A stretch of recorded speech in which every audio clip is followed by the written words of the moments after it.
Hello future coders, welcome back to Takla coder. और आज हमें डे 18 में हमारे 300 डेज टकला कोडिंग चैलेंज की। सो आज हम प्रॉब्लम सॉल्व करने वाले हैं वो मिन एंड मैक्स इन एरे। मतलब हमारे पास एक एरे दिया है, उसके अंदर से एक मिनिमम एलिमेंट निकालना है, एक मैक्सिमम एलिमेंट निकालना है और उनका पेयर हमको रिटर्न कर देना है। ये रही हमारी आज की प्रॉब्लम ऑफ द डे। सो आज की प्रॉब्लम ऑफ द डे पे आपको आने के लिए क्या करना होगा, सिंपली हमारे वीडियो के डिस्क्रिप्शन में जाना होगा एंड प्रॉब्लम की जो लिंक दी है उस पर क्लिक करके आपको प्रॉब्लम पर आ जाना है। सो मैं भी प्रॉब्लम पे आ जाता हूँ एंड ये रही हमारी आज की problem of the day. So problem को सॉल्व करने से पहले, जैसा कि मैं अपनी सारी वीडियोस में आपको समझाता हूँ कि सबसे पहले आपको क्या करना है, प्रॉब्लम स्टेटमेंट समझना है, एग्जाम्पल को देखना है एंड जो हमारे कंस्टेंट दिए होते प्रॉब्लम में उनको समझ कर हमें अपने कोड को ऑप्टिमाइज तरीके से सोचना होगा। देन अब हम पढ़ते हैं हमारा प्रॉब्लम स्टेटमेंट।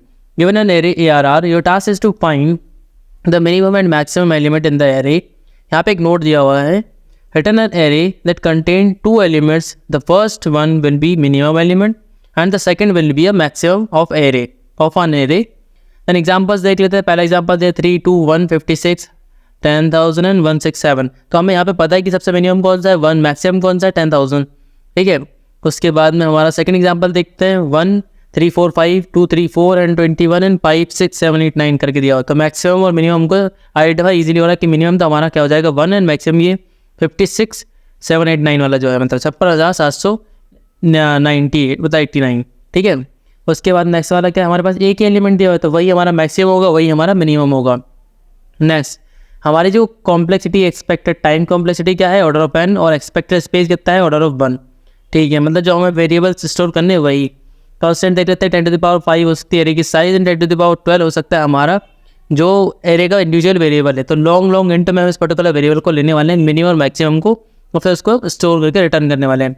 टॉपिक टैग देख लेते हैं हम क्या क्या है, एरेज एंड डेटा स्ट्रक्चर्स। ठीक है, तो अब हम आ जाते हैं हमारी प्रॉब्लम पर। तो हमारा जो कोड एडिटर है उस पर मैं आ चुका हूँ एंड अगर आप बिगिनर है तो डरने की कोई जरूरत नहीं, बहुत ही बेसिक सा कोड होने वाला है। मैं जितने भी कोड बनाता हूँ वो बिगिनर फ्रेंडली होते हैं, तो आपको डरने की कोई जरूरत नहीं। तो लेट्स क्रिएट द प्रोग्राम। ठीक है, सबसे पहले क्या करना है, तो मैक्सिमम और मिनिमम 2 वेरिएबल बना लेते हैं।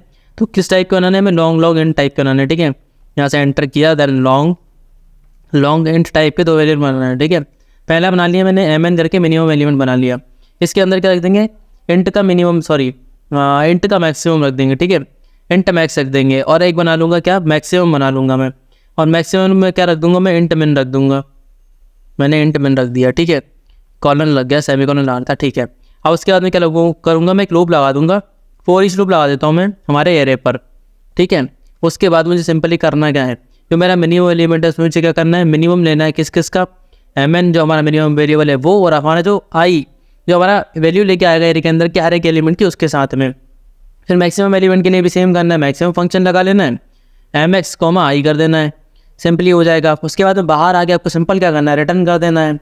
रिटर्न क्या करना है आपको, कर्ली ब्रैकेट्स लगाने हैं, पहला मिनिमम एलिमेंट रख दिया, फिर मैक्सिमम एलिमेंट रख दिया, सिंपल कर्ली ब्रैकेट्स को बंद कर देना। मैंने कर्ली ब्रैकेट्स क्यों लगाए, यहाँ पर 2 वैल्यूज़ को अगर रिटर्न कर रहे हैं आप तो आपको किस फॉर्म में रिटर्न करना है, रिटर्न टाइप देख लीजिए क्या है, हमारा पेयर है लॉन्ग वाला। ठीक है, तो इसमें मैंने इसको रिटर्न कर दिया। कंपाइल करके चेक कर लेते हैं कि ये पर्टिकुलर कोड हमारे सैम्पल टेस्ट पर रन कर रहा है या नहीं, ये रेडी फॉर एवेल्यूएशन के लिए हमारा कोड। यहाँ आप चेक कर सकते हैं कि हमारा जो कोड है वो सैम्पल टेस्ट पे सक्सेसफुली रन कर रहा है।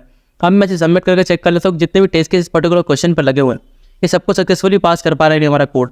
तो ये सक्सेसफुली सारे कोड, मतलब क्वेश्चन जो भी इस पर टेस्ट केस लगे हुए इस क्वेश्चन पे सबको सक्सेसफुली पास कर पाए। टोटल 119 टेस्ट केस थे, सबको सक्सेसफुली पास कर लिया। सो thank you so much for this particular video. We will meet in the next video and solve the next problem of 300 days Takla coding challenge. जुड़े रहे मेरे साथ ऐसे इस पर्टिकुलर चैलेंज में। Thank you so much once again.